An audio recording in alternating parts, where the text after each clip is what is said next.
पाकिस्तान छाड़ुछते विदेशी रही आतंकवादी भय।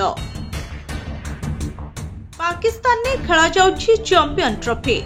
एथिपाई केवल भारत को छाड़ी अन्य 6टी देशर खेलाड़ी पाकिस्तान गस्तर अछंती। निज निज देशर खेलाड़ी को समर्थन करबा पई विभिन्न देशर प्रशासक मध्य पाकिस्तान ने भिड़ देखा मिली। हेले एबे एमाने पाकिस्तान छाड़िबा पई बाहरी छंती।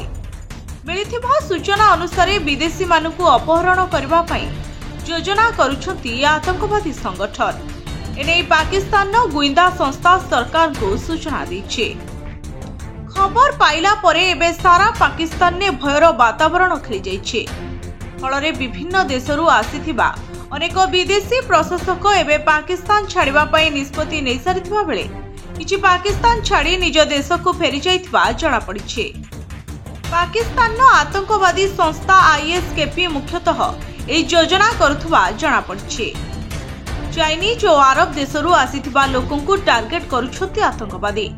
सेमाने मुख्यतः पोर्ट एयरपोर्ट ऑफिस सहित विभिन्न रेसिडेंशियल अंचल नजर रखिबा आरंभ कर दैथिबा जणा पड़िछि।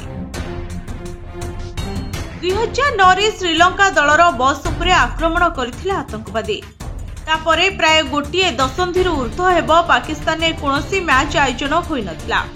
1996 परे एबे आईसीसी इवेंट आयोजन करुछि पाकिस्तान।